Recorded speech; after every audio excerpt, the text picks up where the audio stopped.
So let's talk about something that you can use in your marketing that I think is going to really help the education and bringing in new parents for you.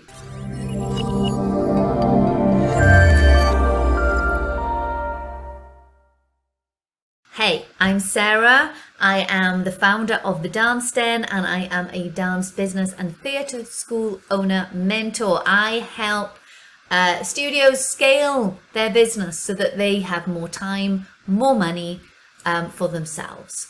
So let's get into it. What am I talking about? I am talking about cognitive development, right? You're all going, what on earth? How does that help with marketing, Sarah? Right, I will tell you how this helps with marketing. So I am a co-author of a book called Learning for Life, and it comes out on the 27th of October, 23. So if you're watching this after that date, go to Amazon, you can pick it up. It has 9 authors in it. I think I just gave you 10. No, 9. It has 9 authors in it.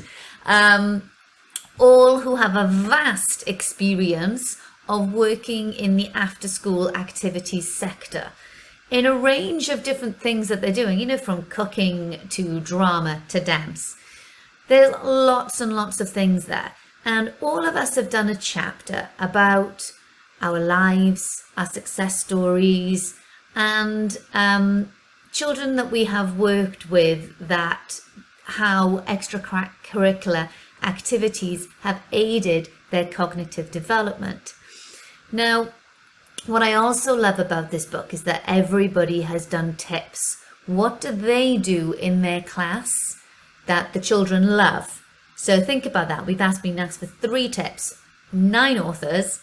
Okay, do your maths. That's a lot of tips in this book that you can just go, I like that idea. And even if it's a cooking one, and I'm always one for looking to other industries to go, what is it that you guys are doing? How can we adapt that for the dance industry? And even the cooking ones, you could just go, oh, I like that concept. I'm going to try that in my class. Now, we all know as teachers the benefits that dance has on children, okay?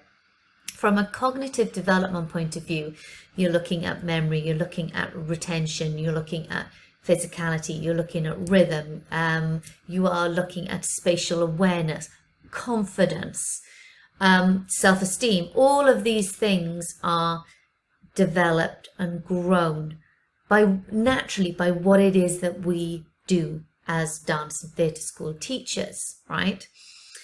So how can we use this in the marketing? Well, buy the book, read it, right? And you can take elements of, so for example, problem solving, right? If you did a post about problem solving on your marketing feed that said, did you know that doing dance aids the cognitive development of problem solving, which directly transfers through into the education of your child within school? Can you see where I'm going here? Yeah?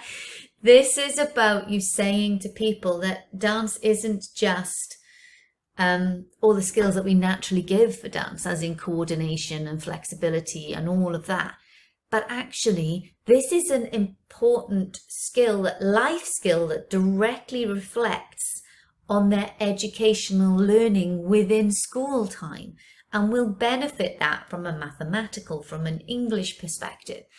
And when we throw that slant on marketing, we're not only then singing the benefits, the creative benefits that dance will bring, we're also singing the tune of the educational benefits that dance will bring.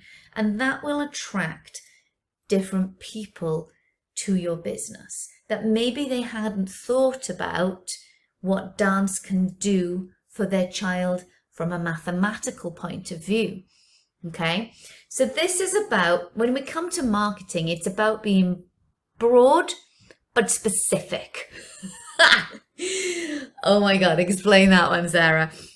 All right, broad in terms of what you do, in terms of online and offline. So not just solely focusing on the social media element, but also having those, leaflets and posters. They are back, guys. Okay, getting into schools, doing workshops, being able to hand out your leaflets within there. They are starting to work again. All right. So it's about having a broad spectrum of activities that you do for marketing that work constantly and continually in the background, right?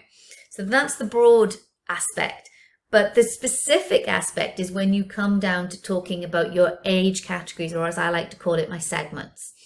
So you will talk, if you're going to talk about a preschool class, what a parent will be looking for in a preschool class would be very different to the language you would use to attract a teenager. Okay? Now, this educational slant may well work very well for the teenage element, but it could also work really well for the preschool if you tweak it in the right way. So this is a thought for you. So buy the book, read it. It's gonna be good, right? It's out on the 27th of October. And then just think, not only, taking the tips and being able to use that within your class, but also think about it from the terms of a wider perspective. How can I use this as an educational tool to my potential customers to say how beneficial dance can be, not only from a physical, creative, and inspiring and inspirational and making you feel good type of way, but also from a educational type of way as well. Have a think on that one.